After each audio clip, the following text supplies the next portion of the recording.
Hello, and welcome to my stream of hacking Blades in the Dark. So I'm going to be trying to hack this game, which I'm sure anyone who follows my channel is familiar with already, to make some kind of weird mecha game. So you might be wondering, why make a weird mecha game when you could make a front mission game, right? When you could make a mecha game that falls into that genre, because that real robot genre. Because I have a history with front mission. I've done let's plays of front mission. I have translated front mission games from Japanese into English. I'm a big fan of that series. Why not just do that, right? Well, the reason is because somebody is already making that game. Somebody is already making a game called Beam Saber. If you want to check it out,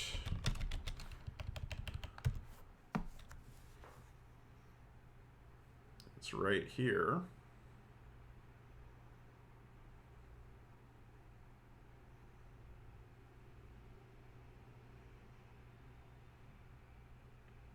Yeah, Austin Ramsey is making a game called Beam Saber, a hack of Blades in the Dark. You can see the references here. 8th MS Team, Mobile Suit Gundam, Legend of the Galactic Heroes, Iron Blooded Orphans. You can see that military influence of Fury. And then Armored Core, Front Mission, Mech Warrior. Basically, this is a 8th MS Squad type RPG. And it's about, your team of hard scrabble soldiers who are trying to survive war, and like, why is war hell, right? That whole kind of thing. And it's similar in many ways to Chris Perrin's Mecha, another Mecha RPG, which I really want to run, but have not had the chance. So yeah, mission based, squad based, very similar to Front Mission or 8th MS Squad. And that's not what I'm going to do. As much as this game says that it is inspired by Armored Core, I'm not entirely sure I agree. Yes, there are large factions you deal with, and they are carrying on wars. However, I think we could maybe do something a little bit more interesting with the Armored Core concept.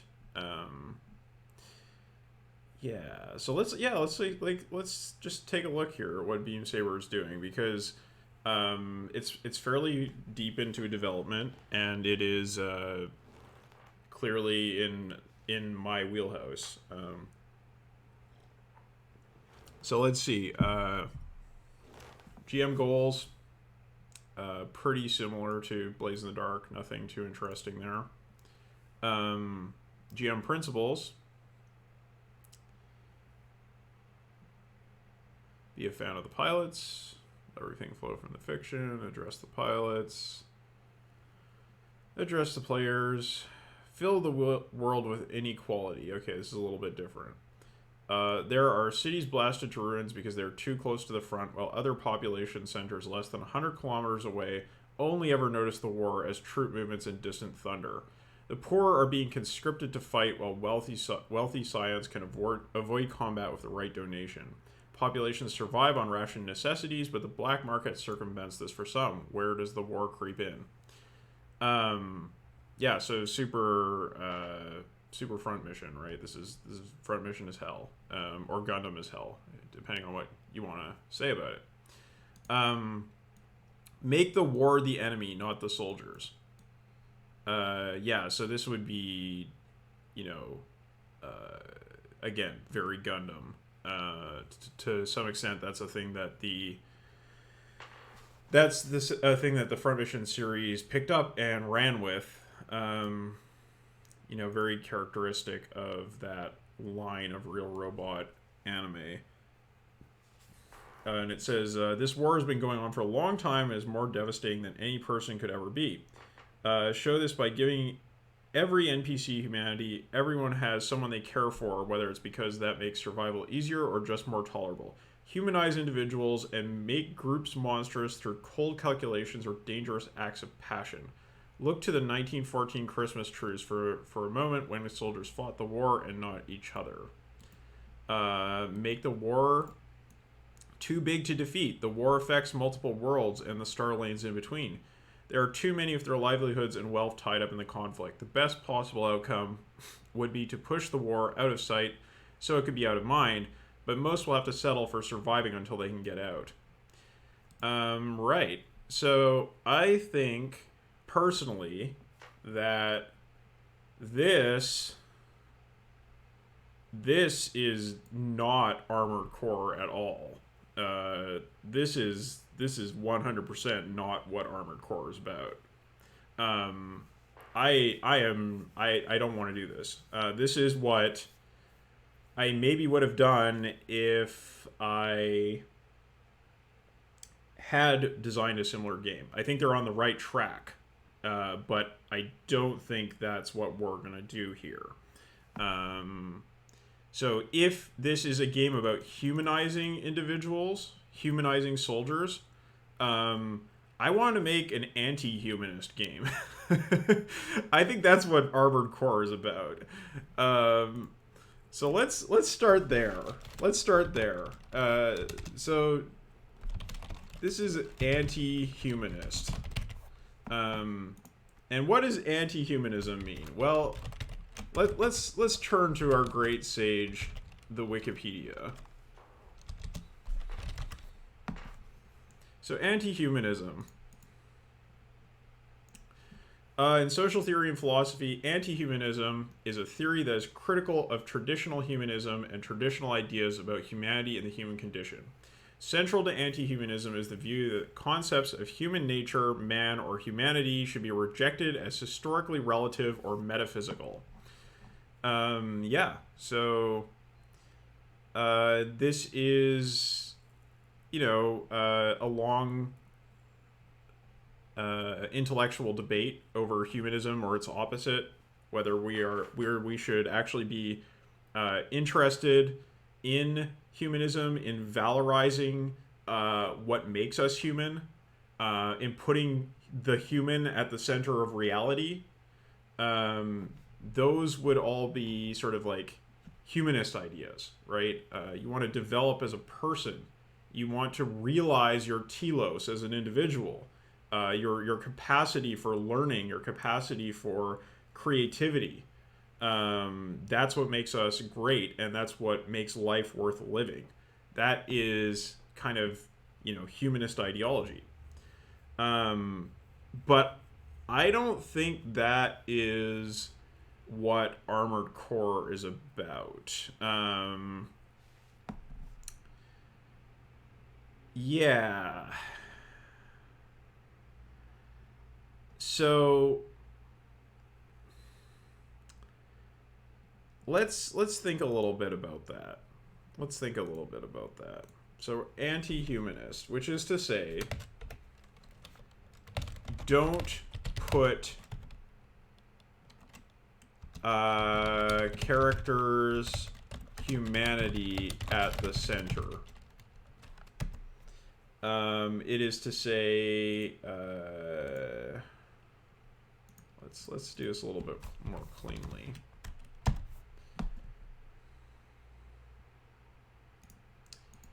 Don't put characters' humanity at the center.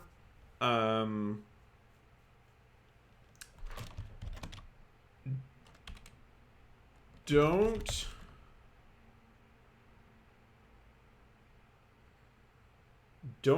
be character driven. This is really weird, right? Because if you think about Blades in the Dark, you usually think this is a fairly character-driven game. I think that's partially true, and I think we can drive it in the opposite direction. If you think about a lot of RPGs, you think about character-driven RPGs, ones that make you a fan of the characters, and you put the characters at the center of play. I want to try to experiment with doing something different. Not because I think those designs are bad or I'm philosophically opposed to them, just because I want to do something weird. As I said, this is going to be a weird mecha game.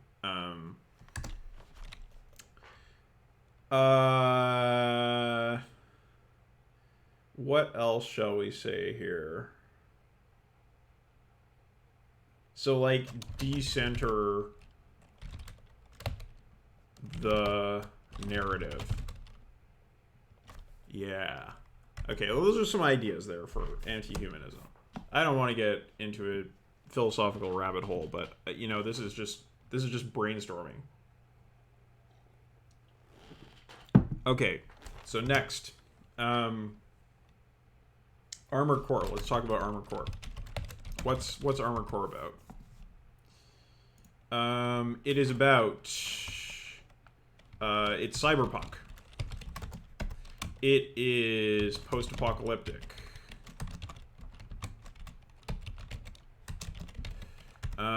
It is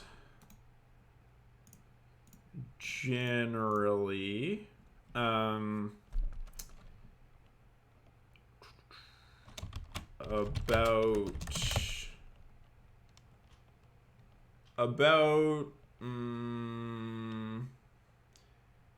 societal collapse. So it's like post-apocalyptic, but it's also pre-apocalyptic. It is obscure, right? Like, characterization is extremely limited in Armored Core games. And, I mean, this is kind of the core thing that I want to get at, is this idea of, like, From Software games where they you know that feeling when you play a From Software game and you just don't really know exactly what's going on, and you don't feel like your character is really at the center of things. There's this weird narrative distance and scarcity and sparseness about their games that I kind of want to mess around with. So, like, obscure, narrative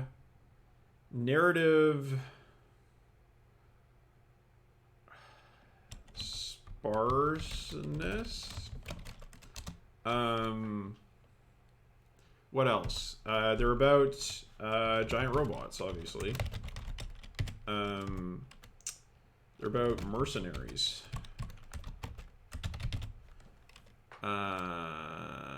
They're about megacorporations. Megacorporations at war.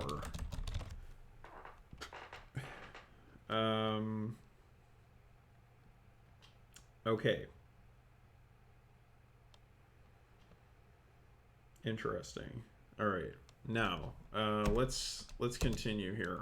So these are some ideas. Anti-humanist, Armored Core. All right. Anything else we need to touch on? I don't think I need to say too much more about Beam Saber. It's like, it knows what it's doing.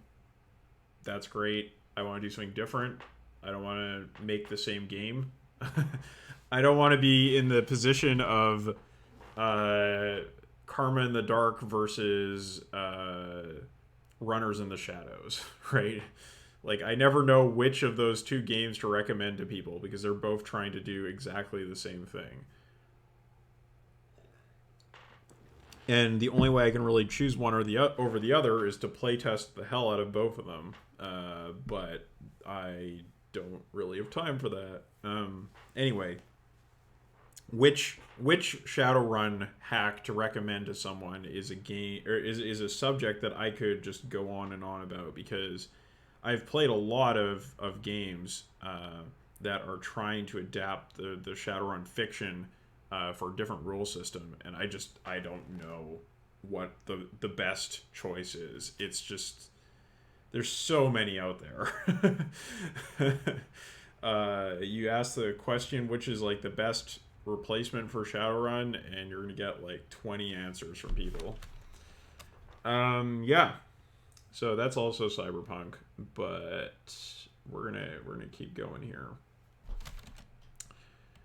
So similar games. Let's talk about similar games. I think the Sprawl is definitely that. Many of the things that we're talking about here, it really is a game that maybe is a fan of the characters, but the characters don't drive the fiction, right? The characters are almost like NPCs in the Sprawl. They exist to be ground into the dust, right, or into the dirt by the corporate machine. So that's kind of a similar thing to what I'm thinking about here, but not entirely. So another game that is not character driven, I would say, would be Microscope, which is a story game about building out a timeline. And there is some in-character role-playing in that game, but it is often criticized as being sort of tangential to the main design, and it never puts those characters that you play at the center of deciding what happens next. It is an aside. It is not the core of the game. Other similar games I can think of here.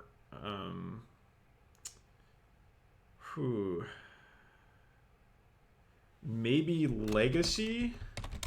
I don't know. I need to look into that more. It's a very expensive game, and I haven't taken the opportunity to purchase it yet. Although it's been on my wish list for a long time. Blades in the Dark, kind of like so-so. I think Blades is a game with like different priorities in a lot of different areas. Sometimes it wants to put the characters at the center. Sometimes it really doesn't. What else? I would say OSR games. I think From Software is like the most OSR developer out there. That's something I think I've kind of settled on in writing an OSR module and thinking about From Software's games.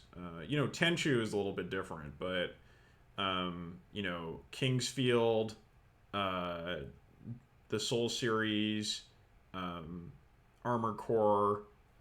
These games are just like they have all these weird elements that I'm talking about. Okay, so those are maybe some options. Any others that come to mind?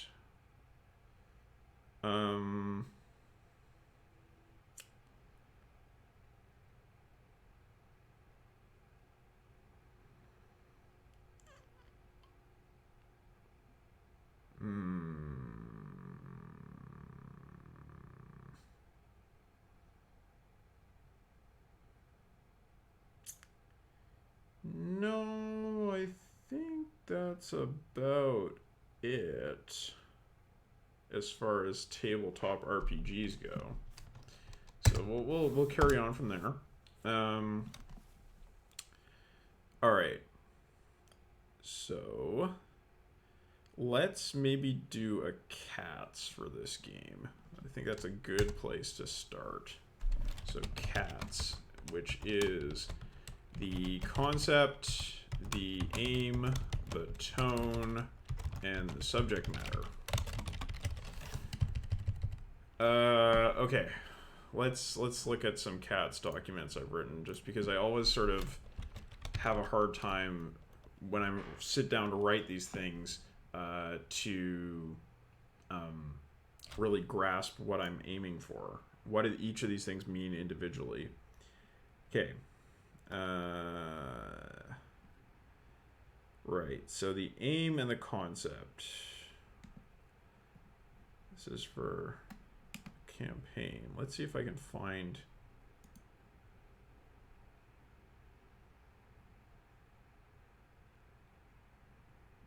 Let's see.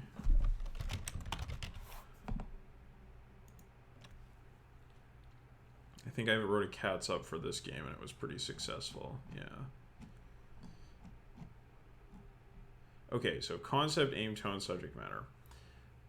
Concept. Okay, so this is kind of the stuff we've been working on, right? Like, what is the big idea? How am I going to make this game? The aim, like, what is this game trying to say? What is the point of writing this game? The tone, again, you know, that's easy. And then the subject matter, what kind of things are we going to see in the game? All right. So, the concept. A mecha themed hack of Blades in the Dark that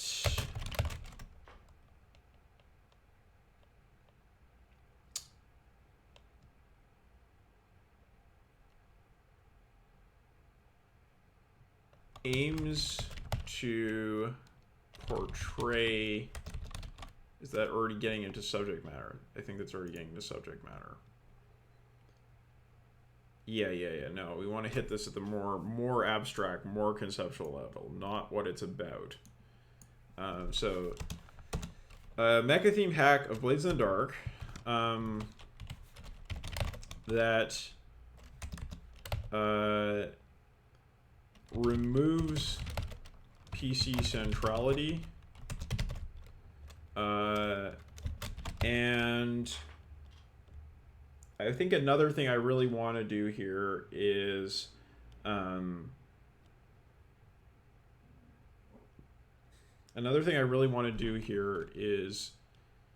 to make a much shorter and simpler game. Yeah, so mecha themed hack of Blades in the Dark that removes PC centrality and drastically narrows and simplifies gameplay.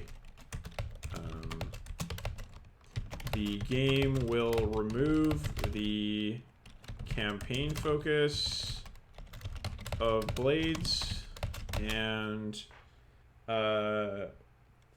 will also remove the emphasis on long-term character and crew advancement.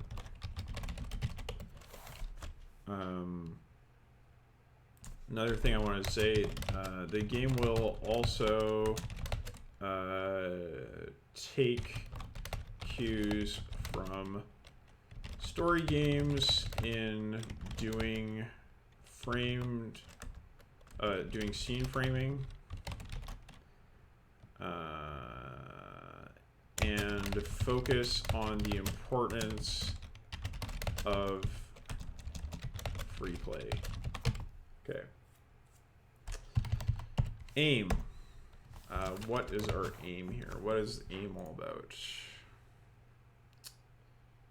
So yeah, this is like, what is the game about in a in a design sense. Right. So my aim in writing this game. Am I talking about power armor or 20-meter robots where you sit in the head?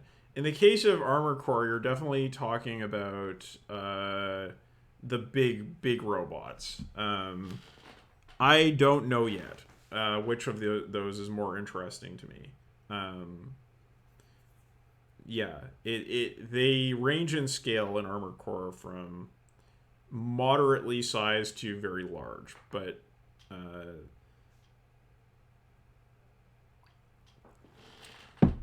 I think that's something we can think about down the line. Um, Definitely not power armor. I think. Well, okay. My objection to power armor would be it would do too much to focus on the character. Um, I mean, I could be okay with like a Titanfall scale power armor kind of situation. But if it was like Crisis or what's another good example of power armor that's very like human scale?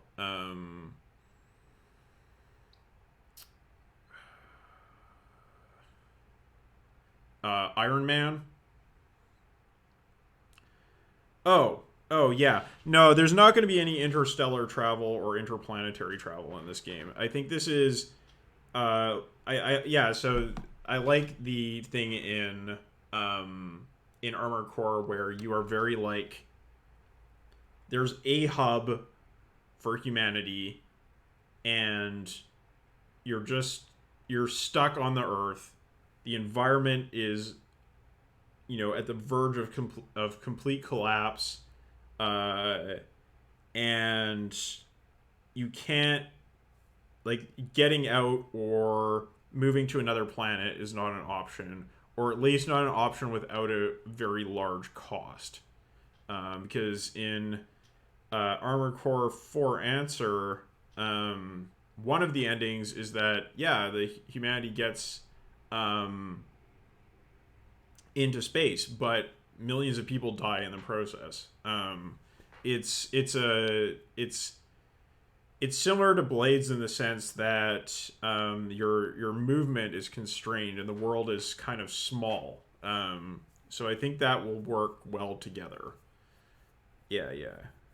I don't see this as a BattleTech style like we have the entire inner sphere. I don't think that like I think that that kind of fiction works either if you want to do swashbuckling pirates in space, or if you want to do exploration, or if you want to do space opera, like big scale political drama. I think all of those things work, right? But I don't think that's what this game is about. I don't think we get much by having a large number of locations that the characters could go to in terms of scale. Um, yeah. So generally speaking, the robots in Armored Core are large enough. Yeah. So inside a Dyson sphere, um, could be interesting. Definitely. I mean, that's a possibility. Yeah. Like, I'm not gonna shoot that down. Like some of the locations that they have in in Armored Core are like uh, giant underground complexes that have like multiple cities within them that have been built after like the surface of the earth was destroyed through nuclear war, um, or like huge sky cities that are flying above a certain level of atmospheric pollution. So like having a Dyson sphere as a concept is like pretty much you know, par for the course. It falls into that sort of category of like big human constructed ways to deal with environmental catastrophe. Um, so I actually haven't taken a look at my playtest version of Hack the Planet, but I think I think Hack the Planet is like very tangentially related to this. There may be some ideas to take from there. Okay. So yeah, aims. What is the game about? What do I want the game to do? So this game, so the aim is to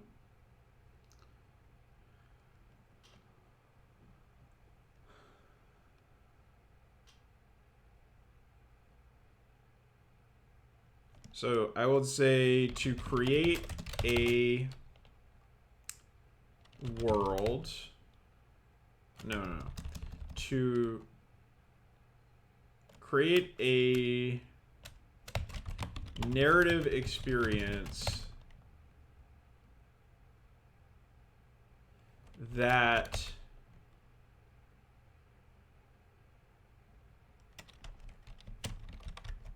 describes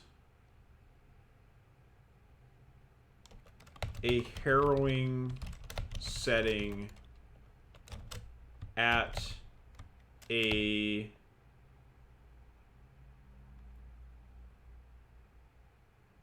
remove from the players. Like, this is like something you feel distant from it. You feel disconnected, in a sense. But it's nevertheless, when you get something interesting about it, it sparks your interest, right? Like it's like you get small bits of interesting information that are suggestive of a larger whole. And it's almost like reading primary sources left over from some historical event.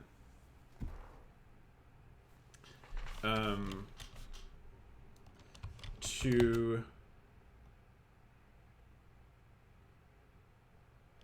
provide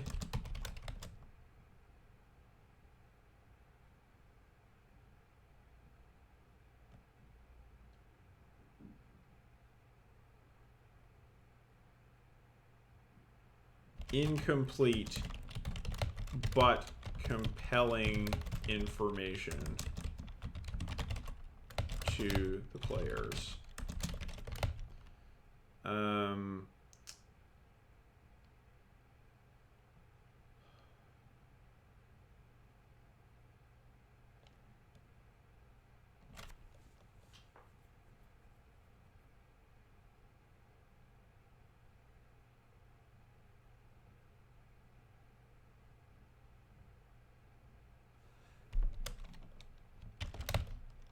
To describe awesome events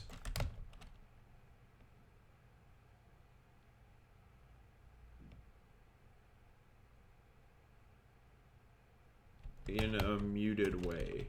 So this isn't going to be like Fate. You know, like Fate is about being awesome and being there and seeing that and seeing how it plays out. This is going to be like, there are 20-meter tall robots slugging it out in the middle of this desert, flying around with jump jets and shooting at each other, and it's completely unbelievable, the scale and the speed and everything. But we get it in this very kind of like impressionistic way. Yeah, this is sci-fi. Yeah, this is sci-fi for sure. This is sci-fi. It's not Escaflowne. Um, it's not Evangelion. Um, Evangelion is kind of sci-fi, but it's also kind of fantasy. It's not Razafon. Uh,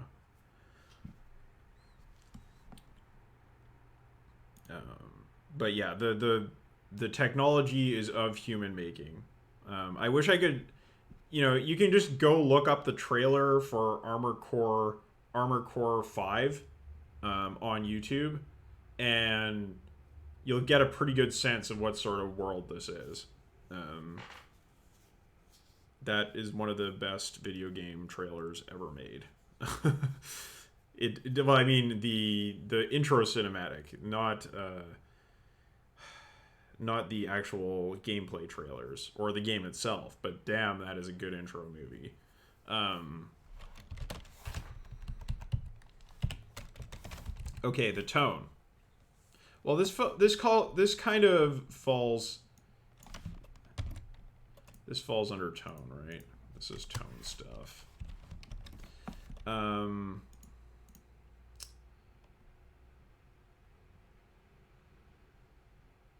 Yeah, to create an impressionistic and like panoramic play experience. I think something like that. So okay, so the tone. Are the events muted because heroes are going through personal trauma or transition? No. I think the heroes. I don't think there are heroes. I don't think. That's like there are no heroes in Armored Core games. It's they're muted because it's like we're seeing this through we're seeing it at a distance, or we have incomplete information. You know, it's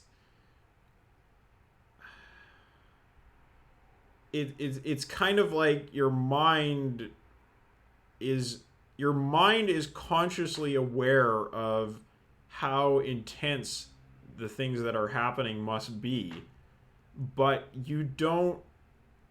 we don't see this through the character's eyes, you know. I think this is going to be really like, I imagine these games will be very short. Like I could see this being like a one shot kind of game. And I imagine it could be something like Microscope. And you're probably wondering like, where does the blades come in here? And that is an open question, but I have some ideas for how to start hacking blades to do something like this. Um, yeah. That's usually the case. Or the mecha are fighting in the underground bunkers as well. Like the bunkers are huge, right? Uh, so we definitely see the setting, right? Like we see a lot of the setting. We see a lot of sort of like narration about what's going on in the setting. We see vignettes.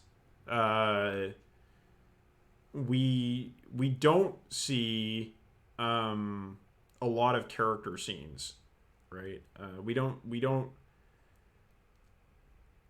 It's not character driven. It's almost like setting driven. Um, yeah.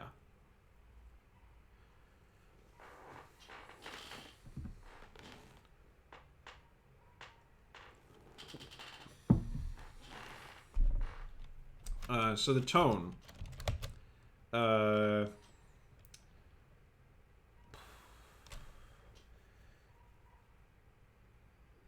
What's the tone? Bleak?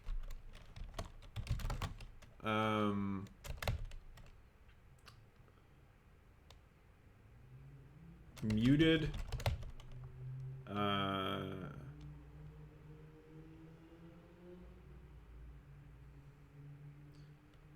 Kind of like... like reading a history of a terrible event. Like reading the history of the Taiping Rebellion. It's like, okay, I can't really imagine what that must have been like, but it sure was bad.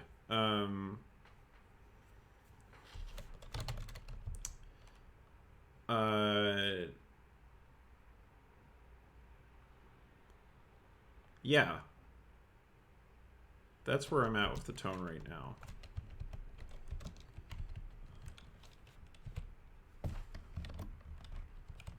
Subject matter. So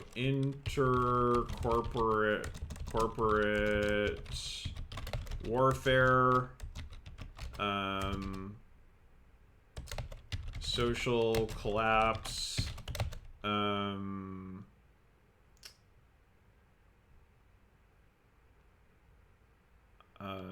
mecha combat, amoral mercenary operations,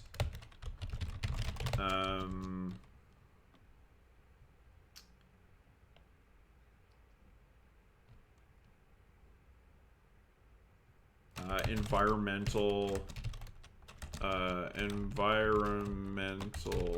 collapse, and like post-humanism. Yeah. Hello. Maria. Hello. Is it like Apocalypse World? No, it's not like Apocalypse World, because Apocalypse World is character driven. It's in a way it's similar to Apocalypse World, because Apocalypse World is post-apocalyptic, but it's also pre-apocalyptic, and that's something that's very similar. But the thing is, like, Apocalypse World shares a lot with like Mad Max in terms of being right up there in the action, right? That's not what these games are like, and not really what I want to reproduce. Because I think Apocalypse World is already pretty good at doing that. So, there's probably some things we could learn from Apocalypse World, right? So, kind of Apocalypse World, we could say. But not character driven.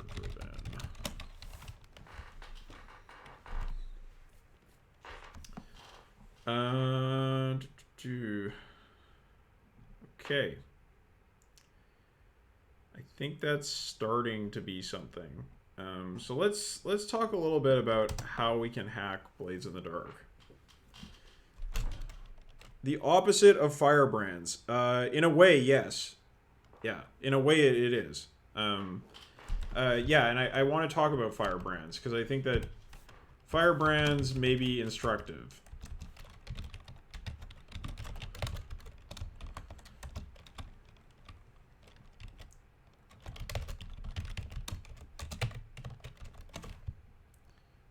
Because Firebrands does some interesting design stuff and narrative stuff. But we definitely, like, yeah, it's totally not a Gundam story with really intense, emotional, anime melodramatic relationships. That is the complete opposite of what we're doing. Yeah. Okay. So let's start thinking here about how to hack blades.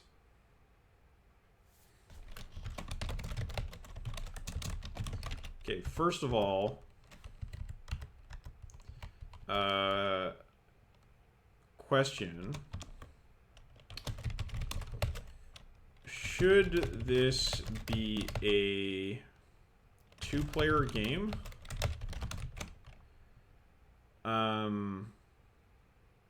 Or should it be more?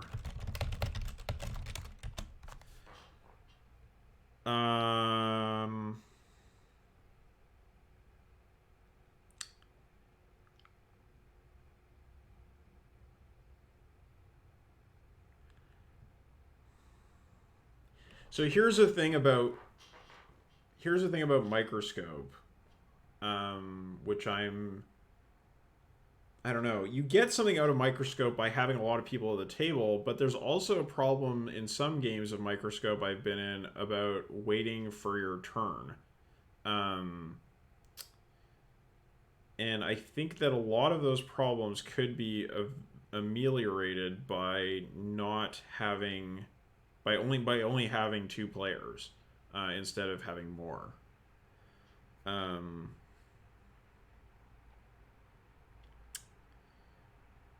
I kind of am feeling more like a two-player game is where I'd like to take this. I don't know, but I think in either case, here's some ideas I have for hacking the game.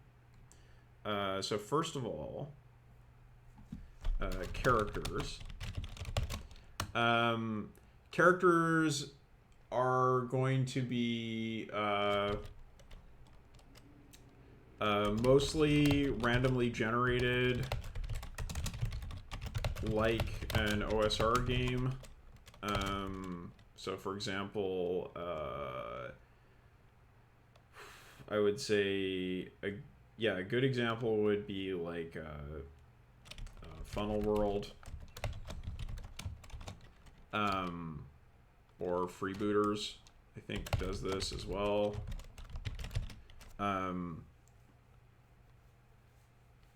Yeah, no, the whole point of doing this is to make something really weird, and a lot like a big hack. Let's just hack the hell out of Blades. I don't want to make a reskin of Blades because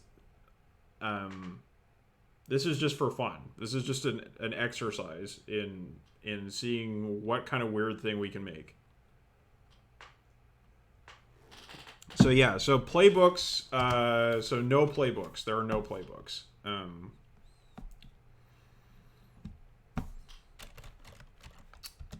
So yeah, mostly randomly generated like an OSR game. No playbooks. Troika has random backgrounds. Yeah, I mean totally. Yeah, I think Troika would fall under that category too.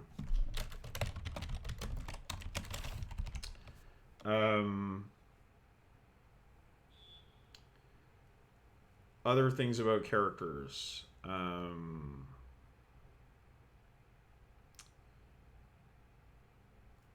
They should basically be like NPCs. So they have a motive, a motivation, an instinct, background, and capacity, and that's it. Maybe an affiliation, right? Background, affiliation.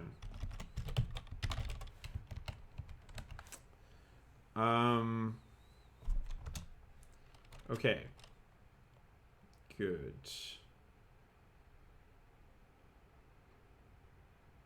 And there should be many.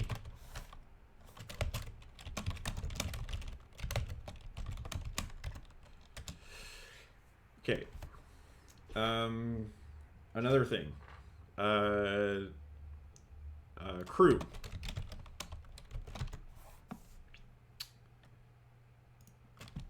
No crew. Getting rid of it. Don't need it. Let's get rid of it. This is not a game about advancement, so we don't need a crew.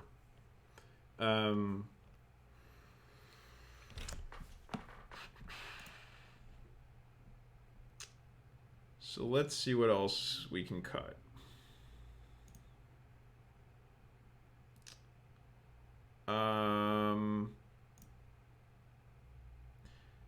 I think this... So I think I want to lean really heavily. So the engagement roll...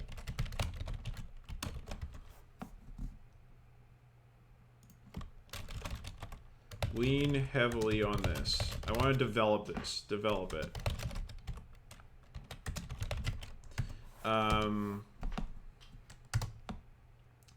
What else?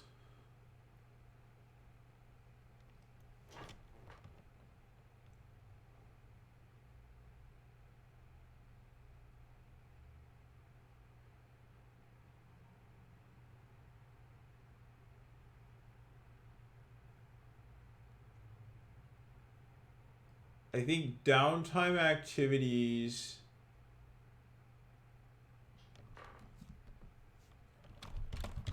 Downtime activities should be like...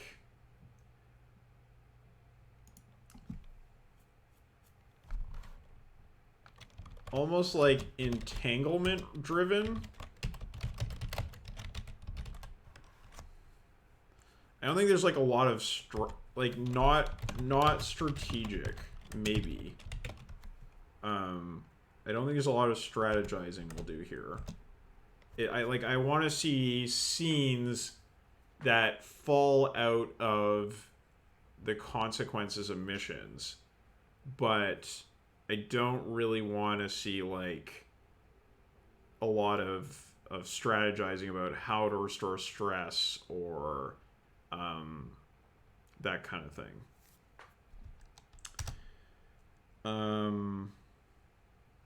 What else?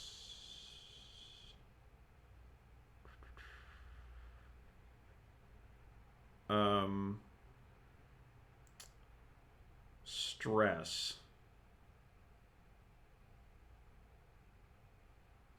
I think stress, we're gonna move it strictly to the player level.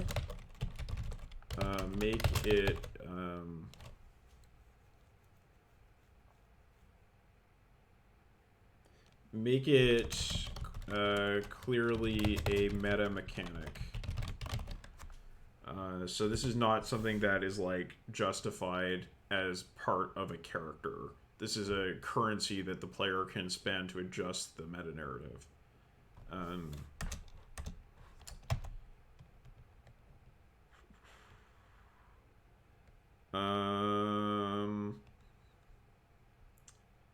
And you know, resistance, right? Like by, like, you know, lean on resistance.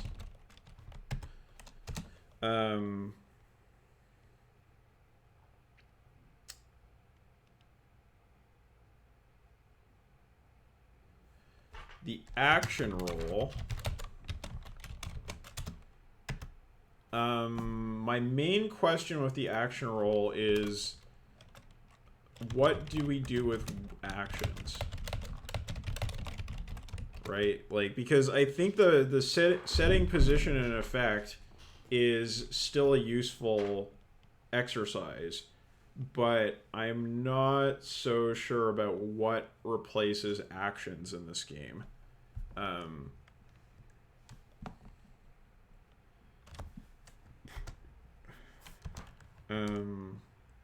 And yeah, so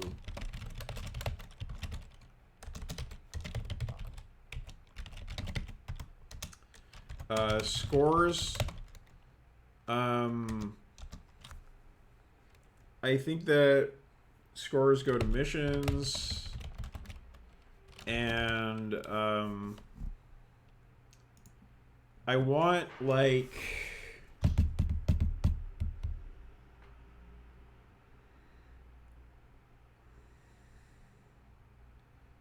I want this to be very like brief and formalized.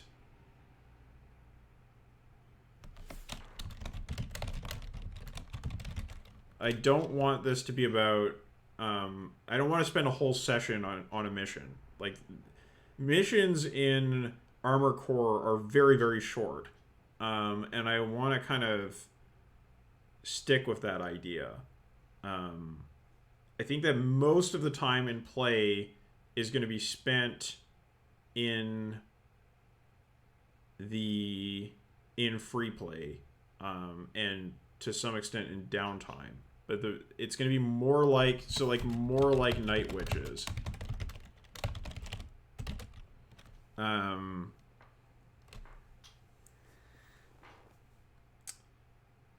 More like Night Witches. Other games that do this kind of thing, like Mouse Guard, maybe.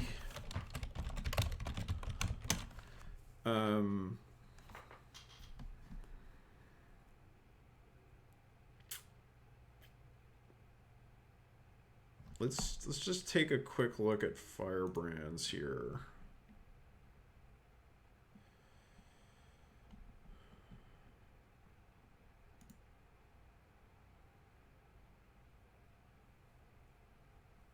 Because I don't think this game is going to be anything like Firebrands, but I want to see how the scene framing works in that game.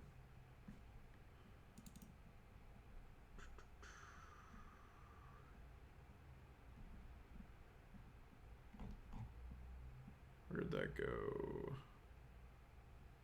There it is.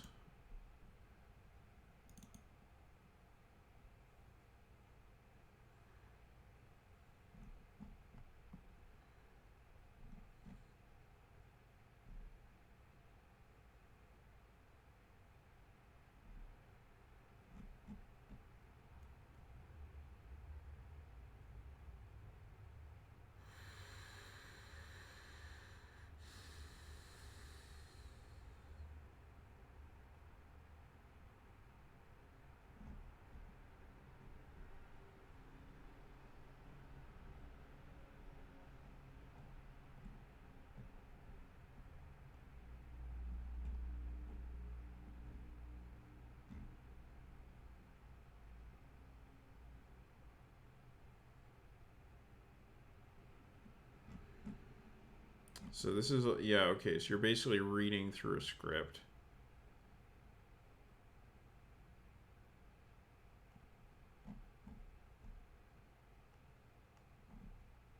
It's just like an explicitly conversational game.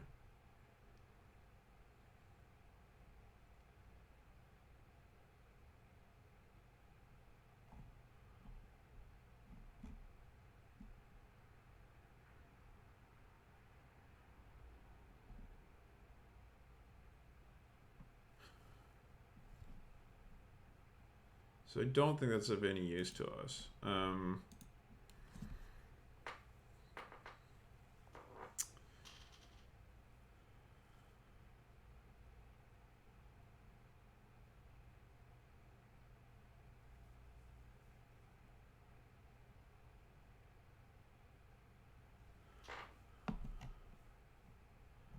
Okay.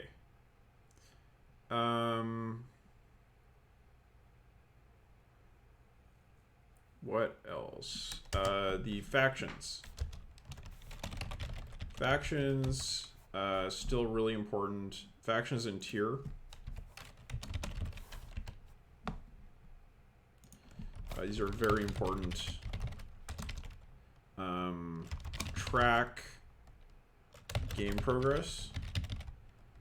Yeah, okay, yeah. No, I like that. Like, so yeah, like, basically like scene, randomized scene prompts. Is a good idea. I like that a lot. So like, terrain, mission type, etc.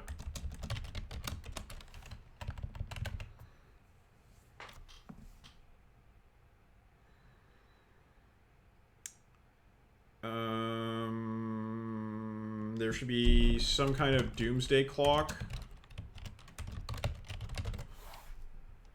in the faction game.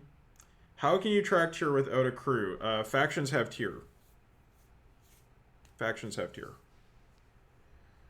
And we could make tier a personal thing. That's something I'm thinking about.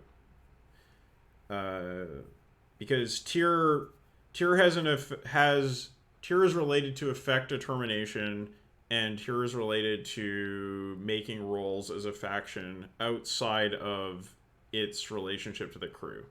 Like we could make it a personal attribute and a faction attribute instead of a crew attribute and a faction attribute.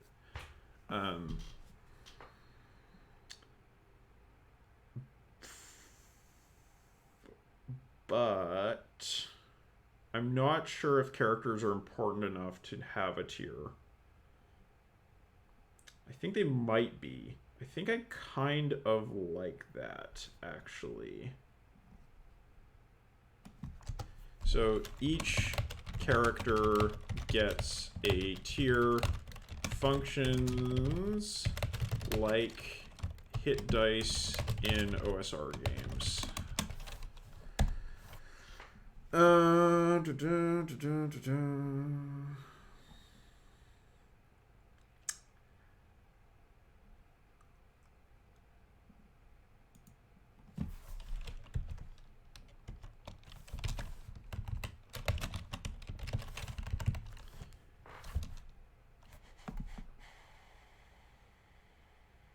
Okay. So entanglement driven. I think we're going to get scenes out of the entanglement role.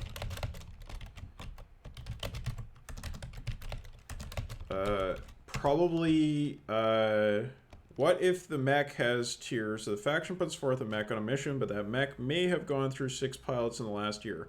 The reason why I would... So we don't have to keep this, but typically in Armored Core games, the pilots are mercenaries. So they have their own... And they're part of an independent mercenary faction. So that means they have their own mecha. And the corporations bid on their services. So they don't typically supply the mecha for the jobs to the mercenaries, if that makes sense.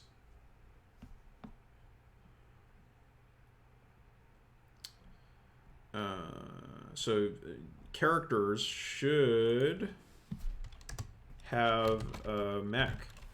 Should have a mech.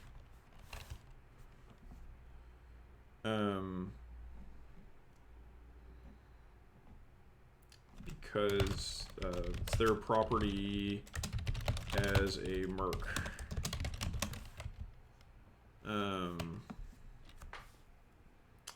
So yeah, the entanglement roles should also possibly advance the doomsday clock. Maybe this replaces heat.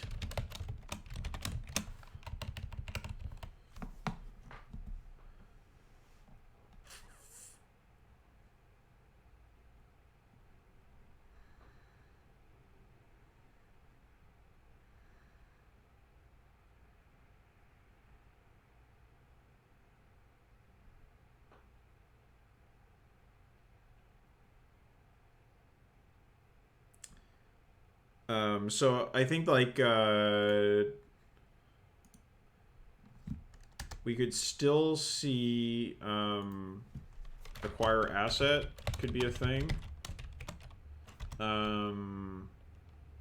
We could still see the Doomsday Clock is the world ending. The Doomsday Clock is societal collapse. It's the end of any Apocalypse World campaign. Where the world is just... The apocalypse comes again, right? Because I think pretty much every Armored Core game ends with some kind of apocalyptic collapse.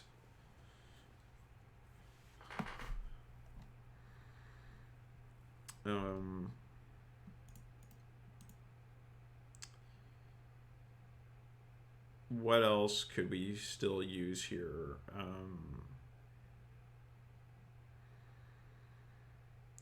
I think training, like training would be replaced by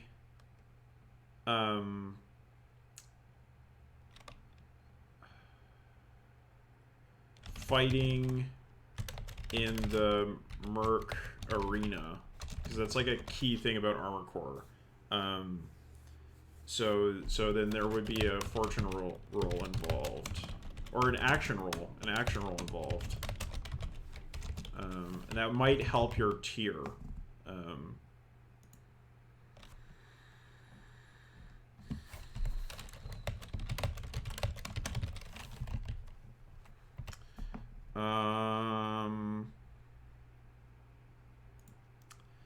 There may be a, let's say, a corporation turn, player PC turn.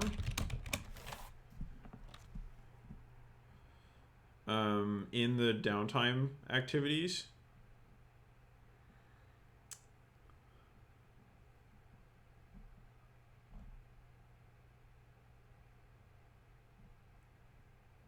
And what else do we need here? We need to talk about free play. Okay.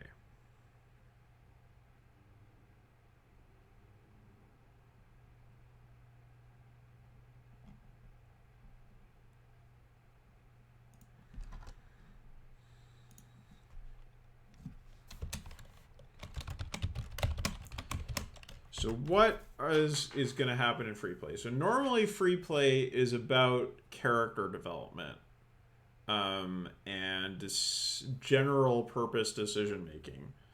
I think that instead,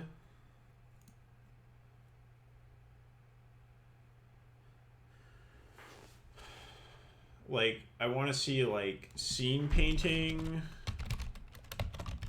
I want to see vignettes. I want to see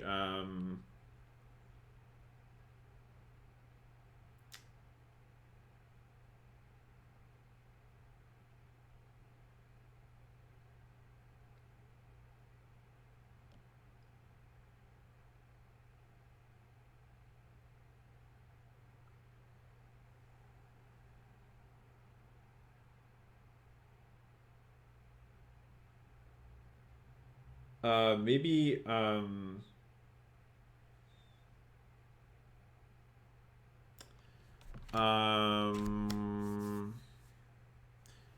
interludes like in SIG, but world centric.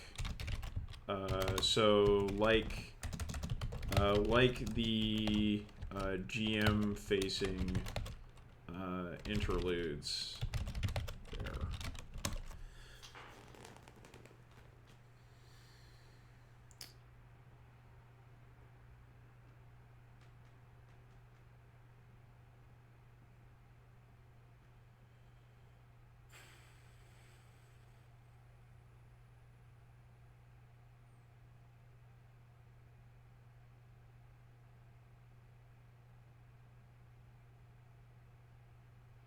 And then I want to talk about like end of session.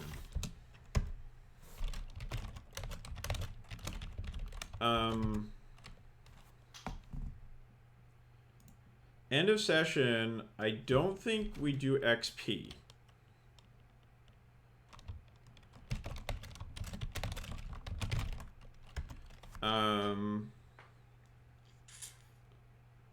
I think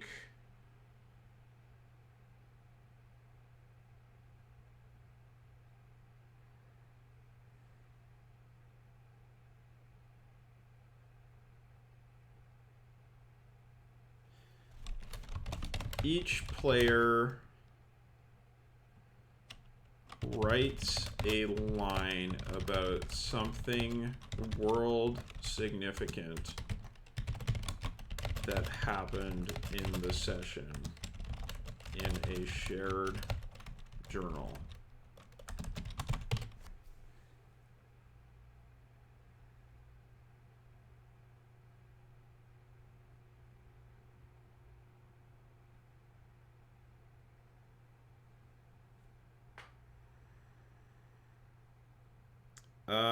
Is it like the PC game Dark Reign or the novel Ender's Game? It's a training simulator, or so you think. Is it like Ender's Game? Maybe for some characters it could be.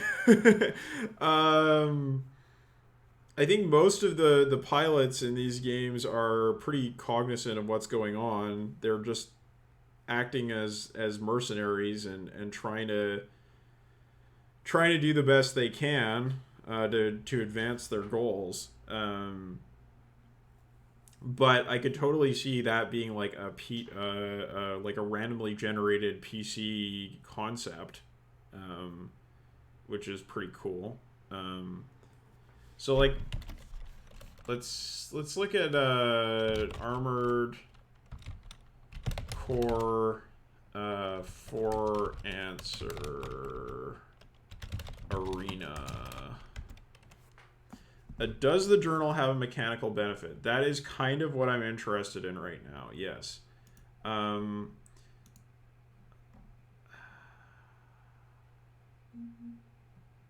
I want to drive some fiction with this. So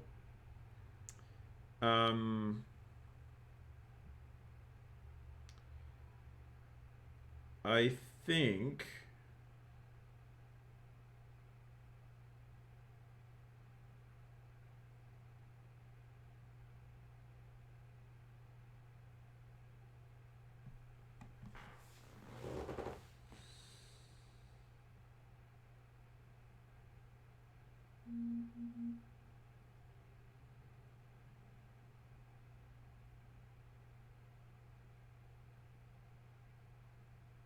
this is really challenging.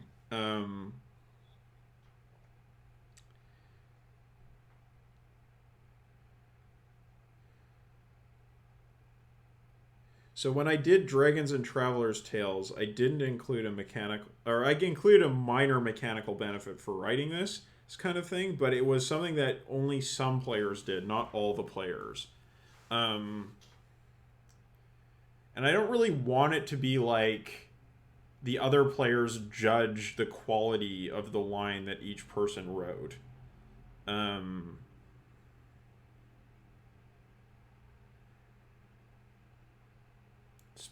Okay, here's an idea. The group or PC most mentioned can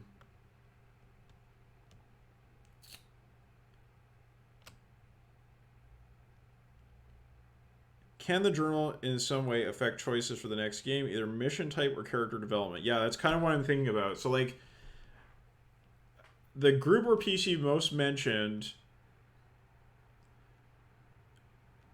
should get a tier vote by all the players at the table. Their tier is set to is either okay, their tier is increased, increased or decreased.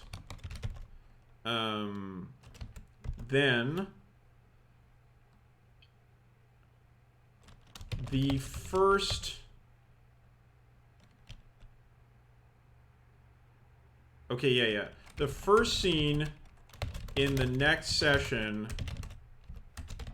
is about this group, this entity. The group or PC least mentioned also gets a tier vote. No. Okay, the group or PC least mentioned makes a fortune roll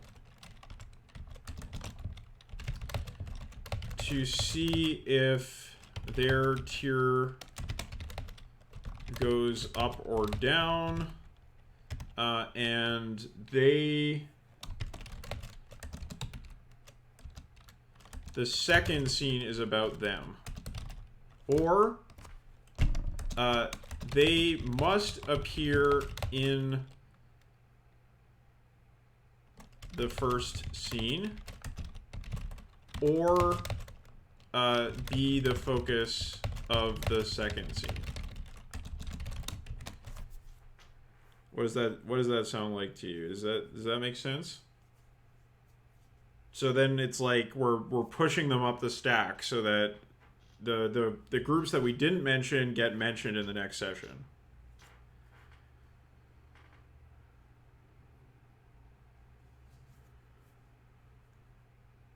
It's like the one that we're the most interested in is always going to be at the center of the next session, and then also the one that we least mentioned is also going to get some spotlight. Cool.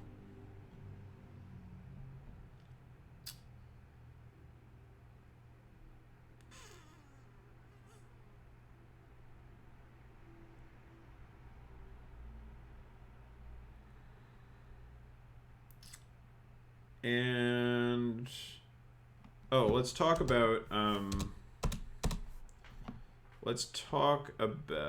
trauma.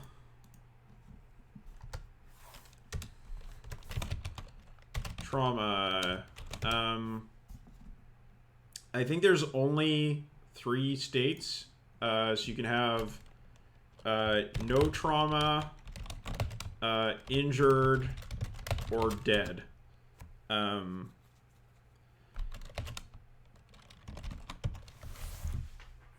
I don't think there's any need to make it like super granular. It's just like you're healthy, so like or not trauma.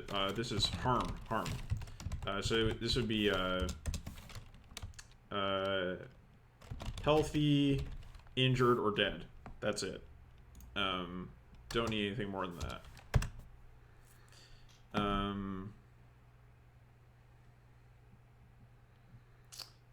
And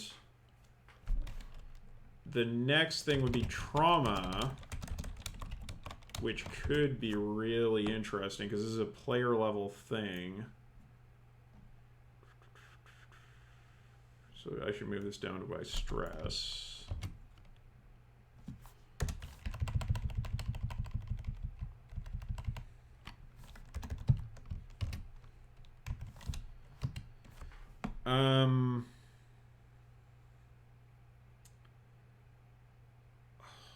What happens when you trauma out?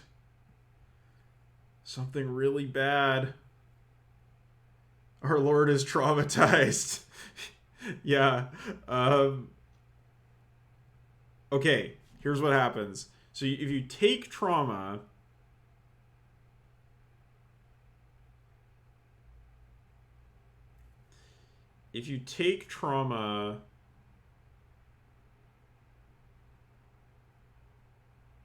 I think it's like you want to... Okay, so you take trauma... when you trauma out, you mark a tag that describes the state of the world. The player goes into darkest self.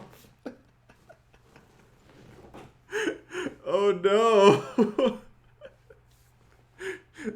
I feel like that's just an excuse for like the Nuremberg defense of gaming. Like, well, I was in darkest self. Of course I was a complete asshole. I mean, I like it, but I also wonder if that would, I don't know. I don't want to I don't want to like prescribe player behavior super strongly, because that feels like way too hostile, even for this game. Mech hearts. Hey, like, I mean, Firebrands is already kind of Mecha Hearts, isn't it?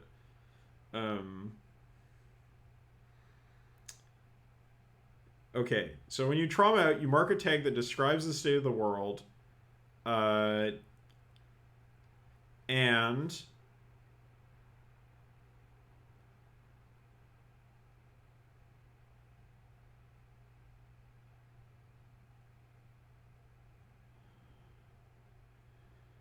so this is going to be, you advance, so it's going to be advance the Doomsday Clock.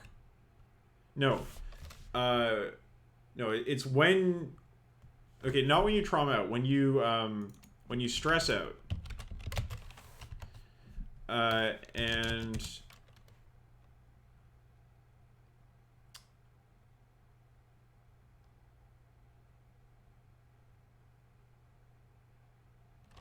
if you play to the tag, oh, of course, yeah, they're all bad. If you play to the tag,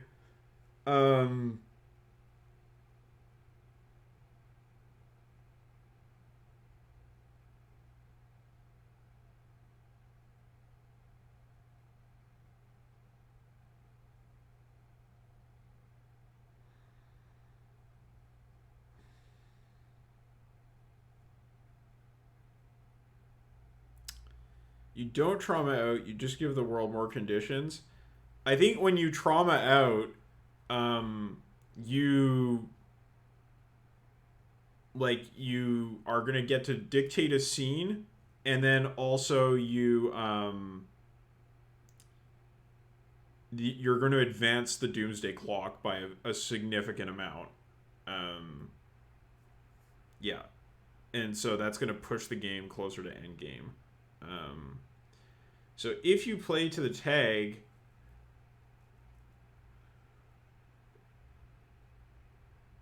is this Bliss stage? I don't know what Bliss stage is.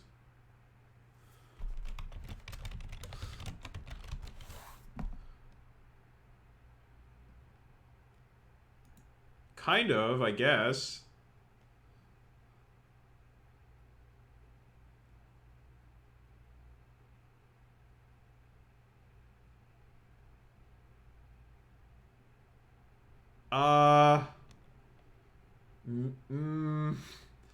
No? I don't think so.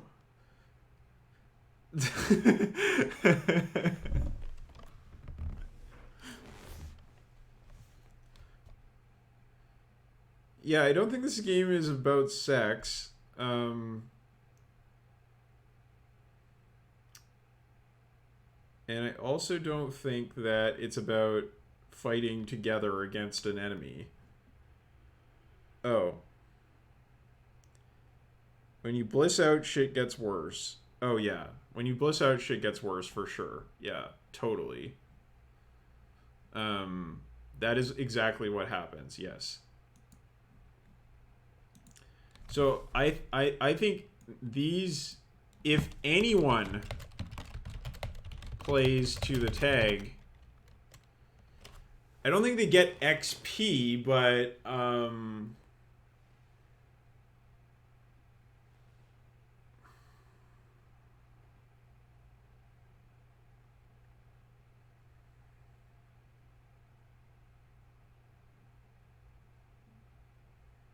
what kind of reward can I give the players?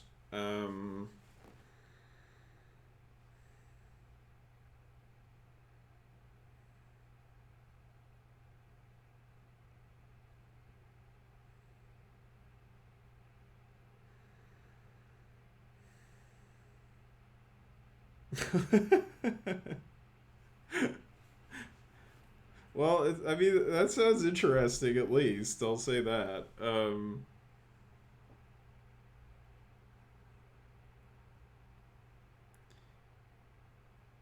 You name your characters after crushes. Oh, man.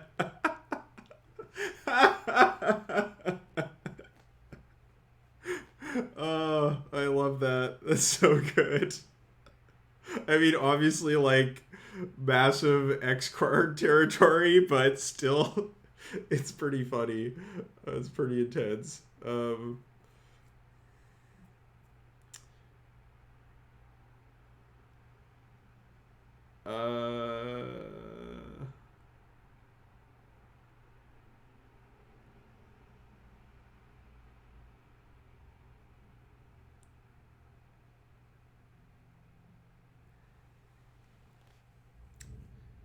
Uh, so if anybody plays to this tag, I feel like there has to be some kind of other currency they get, like which is like maybe analogous to like rep or something. They can name a move or a faction. Um, yeah, like I feel like they should get hold. Like yeah, maybe if anyone plays to the tag, they get hold. Um,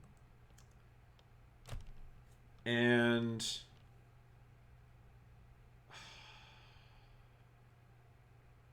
they can spend it to do something cool. I have to think about what this does. What does hold do?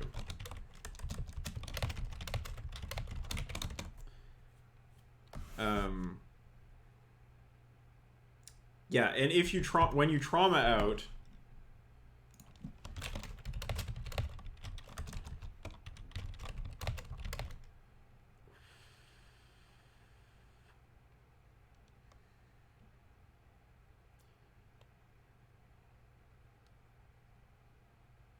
oh, here we go.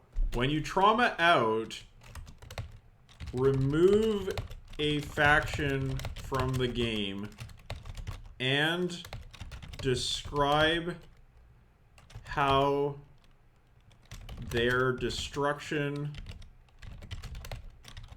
brought the world closer to the end.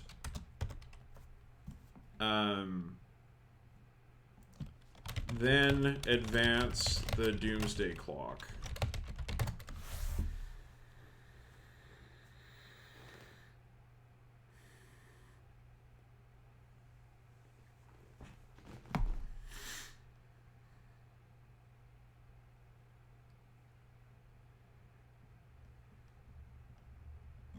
Okay.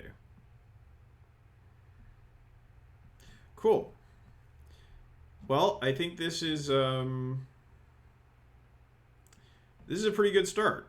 This is a good start on a game. I feel like this is maybe about like 10% of the way to being something I could play test. Cool. And I'll think about a name for this. I think it's going to be really weird. I want to go read more Mouse Guard. I want to review how that does things. I think it's important. Yeah. Well, that was fun. So thanks to Blake and Maria for all the ideas and hanging out. Much appreciated. Mecha card.